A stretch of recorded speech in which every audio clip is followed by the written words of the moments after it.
And then an adult male, an adult human being leaves a child, abandons them to fend for themselves. You don't know if a child could have just been happily walking along and see this child and thinking, oh, wow, lucky me. So who left the kid in the car by himself? You're accusing me of so now it's the mother's fault for leaving a child.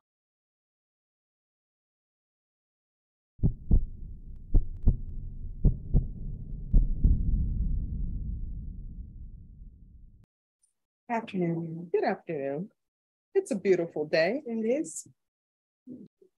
All right, court is calling 2022 CR 4824 and 2022 CR 4829, State of Texas versus Rolando Garza.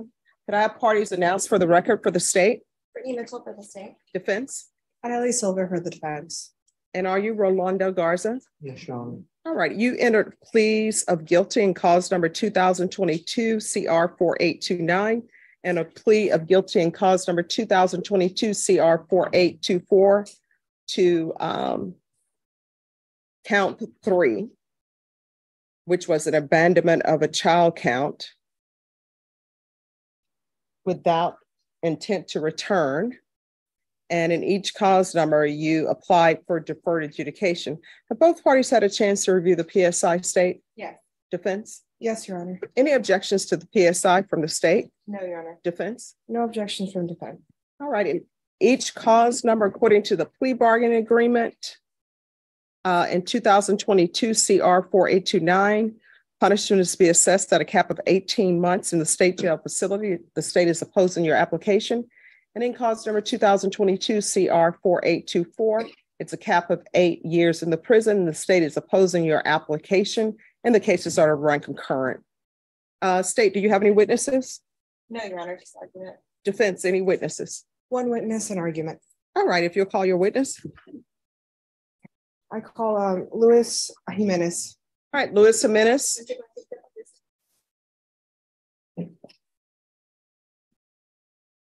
All right, Mr. Jimenez, you need to come forward. Can you raise your right hand? Good afternoon. Do you solemnly swear or affirm the testimony you give will be the truth and nothing but the truth, so help you God? All right, you can lower your hand, state your name for the record. Luis Jimenez, Jr. All right, defense. Oh, good afternoon, Mr. Jimenez. Good afternoon. How do you know Mr. Garza? Through a marriage, I'm married his cousin, Blanca Jimenez. Blanca Moreno. Cousins by Cousins by marriage. Yes, ma'am. Okay, how long have you known Mr. Garza? Over 10 years. Okay. And then, so over those 10 years, have you known that he's had some trouble with the law as well as with maybe substances, alcohol? Yes, ma'am. Okay. And throughout these 10 years, have you attempted to support him, guide him, help him in any way? Yes, ma'am. And then how have those attempts been in the past? They've been successful. Okay. And then currently, are you still helping, supporting, guiding him? Yes, ma'am. In what ways are you helping, supporting? Support, talking to him, you can't hear me now? Yeah, there you go. Okay. Helping him, talking to him, giving him support in every way he needs it. And then during this time of incarceration, have you noticed a change in Mr. Garza? Just 1 second. Everyone who is in the audience, you need to make sure your phones are off. If your phones go off while you're in this courtroom, it will be confiscated. You may continue. So I believe my last question was if you've seen a change in Mr. Garza within the past over a year that he's been incarcerated. Yes, ma'am. Okay, what kind of change have you seen in him? I see he's very more humble. Compared to how I used to know him to now, it's a big change. It's a big change. Okay, and how often do you speak to him? Once a week, possible. And in your opinion, has he accepted responsibility for what he has done? Yes, ma'am, he sure has. And then if he is placed on deferred adjudication probation, do you believe he will be successful? Yes, ma'am. And I'll make sure of it. You will help him? Yes, ma'am, in every which way. And do you believe the person that he was when he entered Barrett County, would that person have been successful? No. But you believe the person he is now will? Yes, be ma'am. successful? Yes, ma'am. Okay, that is all my questions, Your Honor. All right, State, any questions? Yes. You said you provided help to him in the past. How so? Offering support, you know, talking to him, you know, offering a home, if anything he would need, you know, me and his cousin would be more than able to help him in the situation. Okay, and where? All right, so here's the thing, everyone, could we all enunciate, open our mouths, speak so the court reporter can hear?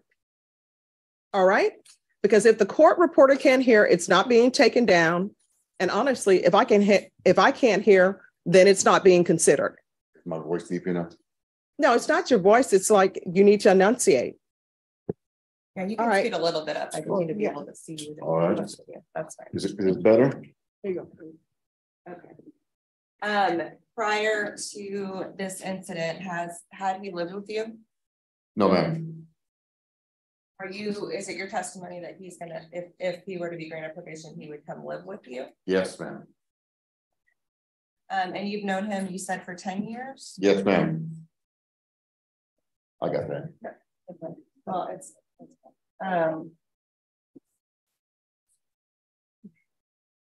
so let's see. In 2017, when he was sentenced to 15 months for theft of vehicle, where were you? At home. Did you speak with him when he was released from state jail? No, ma'am. Okay. So at what point did you speak to him and offer him guidance? It was maybe about 8 months ago. Okay. That I found out that he was in there. Let's see, in 2020, were you aware that he went to state jail for attempted harassment of a public servant? No, ma'am.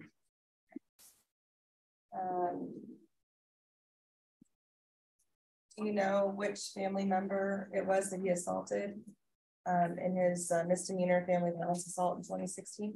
No, ma'am. What about the one in 2005, that assault? No, ma'am.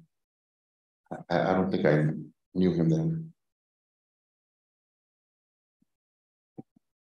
Do you know him to have a drug problem? Yes, ma'am. Are you aware that he indicated to the PSI officer that he does meth and cocaine frequently? Yes, ma'am. Was that known to you prior to this incarceration? Yes, ma'am.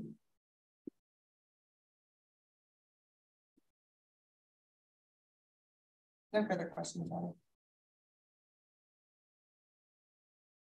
All right. No questions for me. All right, thank you for coming in. Have a blessed day, man. All right, thank you, you too.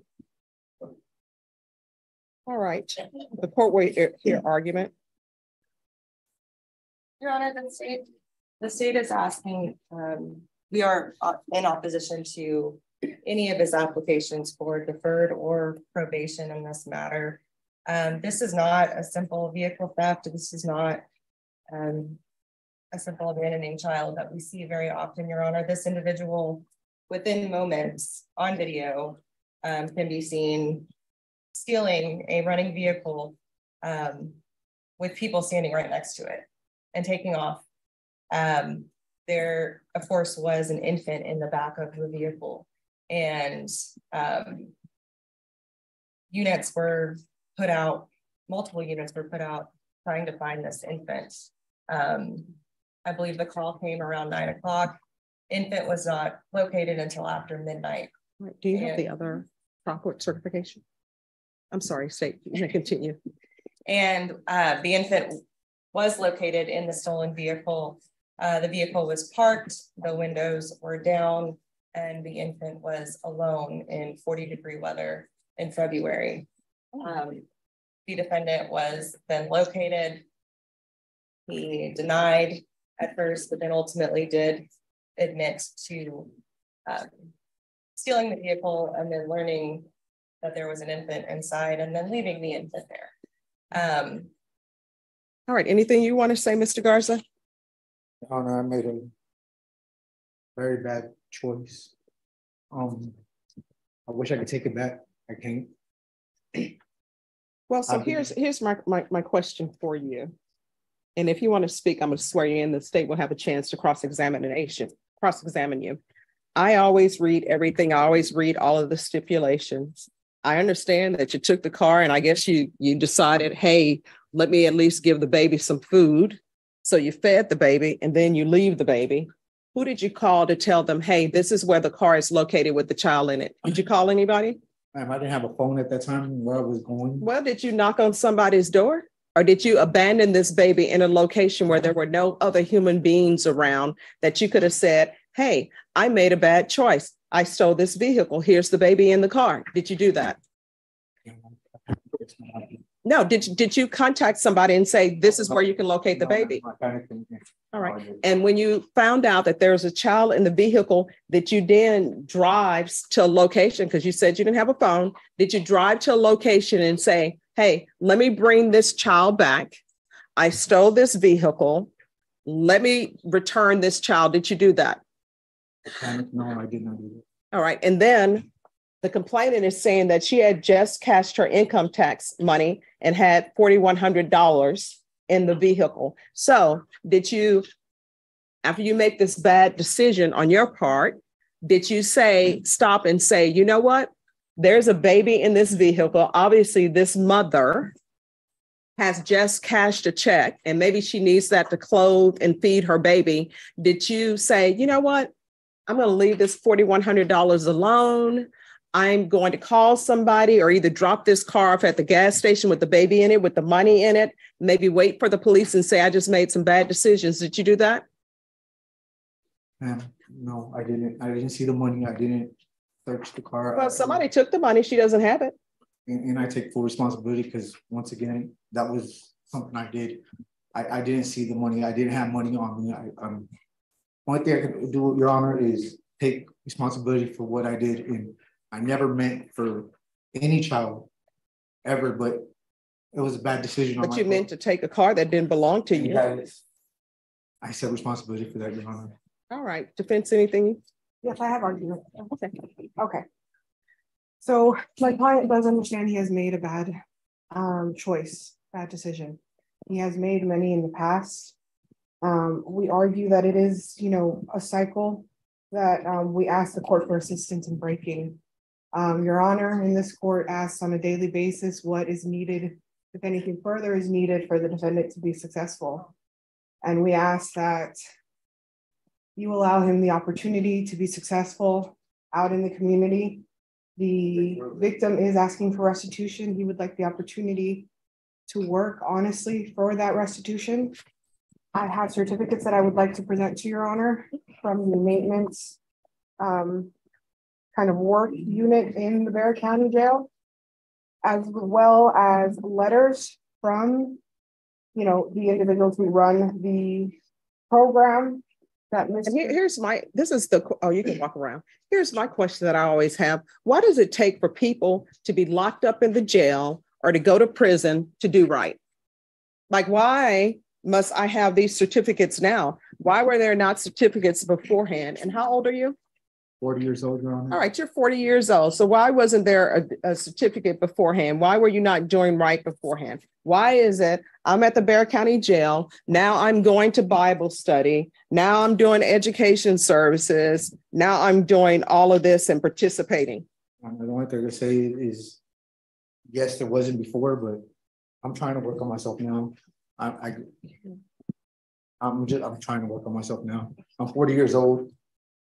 And you have a lot of criminal history. And I do, Your Honor, and I never tried to work on myself. I never did programs before. I never tried to do any of that before. Well, no, you were on probation at some point. Did you just blow that off? 2005, Your Honor. I was young at that time. I mean. All right, so I'm going to help you break your cycle. And whether or not you completely break it is going to be completely up to you. Because on this planet, time passes whether we are working on ourselves or not. So you're going to have to work on yourself. You understand? And each cause number, I'm going to find you guilty. And cause number 2022 CR 4824, I'm going to sentence you to 8 years in the prison. Give you credit for any time served. It's run concurrent with 2022 CR 4829. And cause number 2022 CR 4829, I'm going to find you guilty, sentence you to 18 months in the state jail facility, give you credit for any time served. This will run concurrent with 2022 CR 4824. There's to be restitution of $4,100 to Ray Bella Robinson. And each cause number, I'm showing you what's entitled Trial Court Certification of Defendants' Rights to Appeal. Did you review those documents with your attorney? Did you understand them and did you sign them? Yes. And each of the cause numbers, because these are plea bargain agreements, because I followed your plea bargain agreement, and because you waive your right to appeal, you do not have the court's permission to appeal. Also, because these are felony convictions, you're not allowed to own or possess any weapons or ammunition. If you have a question over what a weapon or ammunition is, you'll need to speak to an attorney. Do you understand? Yes, we can go off the record. Here's what you need to understand. That was an infant in a car being taken away from its mother, not knowing who is this strange person in the car with me. And then you feeding the child, whatever you're feeding the child, you don't know if the child has any allergies or not, you're feeding the child. And then an adult male, an adult human being leaves a child, abandons them to fend for themselves. You don't know if a child could have just been happily walking along and see this child and thinking, oh, wow, lucky me. Anything could have happened to that child. That child could have froze to death. Do you understand? Not anybody. I most definitely understand, Your Honor. All right. So what you need to do is when you go to the prison, you need to get your life in order, because if you do not, when you get out, there's going to be another offense. Nothing I can do about that. My hands are tied. The state made you an offer of cap of 8 opposed. I don't think 20 years would have been anything unreasonable for you to have, because you abandoned a child who cannot take care of him or herself. I don't know if you had the child strapped down in a car seat, but what I do know is that child was abandoned to fend for themselves, and anything could have happened. Anything nefarious could have happened with just some stranger walking around. And then you have a mother who's wondering where her child is. So, who left the kid in the car by himself? You're using.